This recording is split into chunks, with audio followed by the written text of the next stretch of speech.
विज्ञान ही नहीं, अध्यात्म में भी अभी बहुत से जो संस्कृतियाँ हैं, जो कल्चर्स हैं, वो ये मान रही है कि साइकिडेलिक्स का कुछ लेना देना है स्पिरिचुअलिटी से। क्योंकि साइकिडेलिक्स जैसे जो सब्सटेंस हैं, एलएसडी और भी जो भी नशे के सब्सटेंस हैं, उनको लेने के बाद भी ऐसा होता है कि हम तो संसार से की परवाह उसमें भी नहीं करते हैं, हमारे अंदर फियर नहीं बचता, एंजाइटी नहीं बचते हैं। तो क्या वो आध्यात्मिक स्टेट है? देखो, अध्यात्म का संबंध है फ्रीडम से।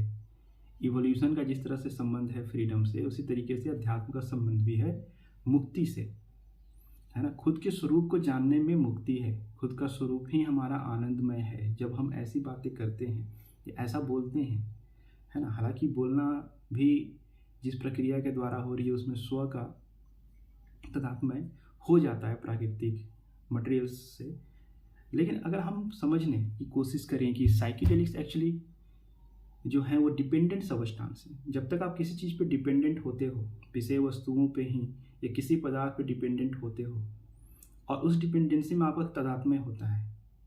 तदात्म्य means you can understand the attachment, तो उसको हम स्पिरिचुअलिटी नहीं कहते।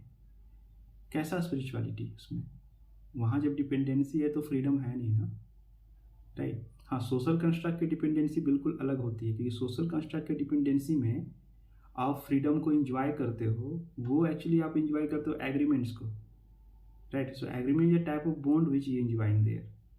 सो साइकिडेलिक्स ले लेने से अगर आप विचारों से शून्य हो जाओ या आपको ऐसा लगने लगे कि मेरी एंजाइटी चली गई, तो इसका अर्थ ये नहीं कि आप आध्यात्मिक रूप से उन्नत हो गए। स्व को जानने की जो प्रक्रिया है, ऐसा तो है नहीं कि देखो, हमारे यहाँ भी प्रथा थी सोमरस जैसी।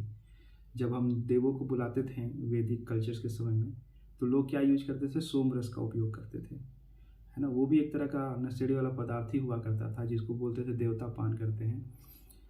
उसको अध्यात्म से जोड़ा गया, धर्म से जोड़ा गया। लेकिन एक्चुअली जो है ना, वेदों के अंत तक आते आते उपनिषदों तक, अब उपनिषदों के पीछे की इतिहास क्या है इन सब में नहीं जाना है ना। क्योंकि बाल की खाल निकालने आप जाओगे ज़बरदस्ती, जितनी आवश्यकता है ना ज्ञान की, जिससे आपका जीवन सौम्य हो, है ना, अहंकार मिटे, आप खुद के स्वरूप तक पहुँचे, उतनी की ही आवश्यकता है।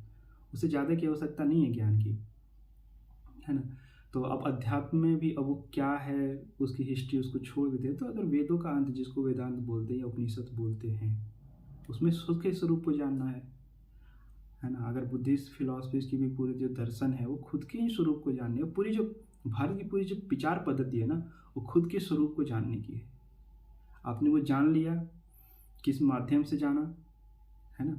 वो माध्यम अगर स्वतंत्र है तो आप भी स्वतंत्र रूप से जानोगे, तो आप भी आध्यात्मिक हो जाओगे। बाकी जो ये सब भ्रम फैलाए जा रहे हैं कि किसी भी डिपेंडेंट सब्सटेंस, साइकिडेलिक्स, इस सब का सहारा लेकर के आप मुक्त हो जाओगे, तो ये भ्रम ही है।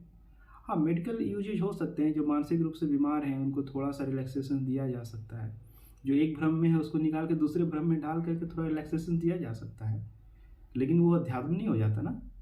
तो बिल्कुल साइकेडेलिक्स का स्पिरिचुअल हाइट में कोई विशेष महत्व नहीं है ना। उनका साइकोलॉजिकली जो बीमार लोग हैं, मनोरोगी हैं, उनके लिए उनका उपयोग है, पर खुद के स्वरूप को जानने में उसका उपयोग नहीं है। या अगर उपयोग है भी तो बस बिल्कुल उतना ही है जितना आसपास के वस्तुएं हैं, बस उतना ही है। वो एक वस्तु है और हम वस्तुओं से इंडिपेंडेंट, प्योर प्रिस्टाइन कॉन्शियसनेस।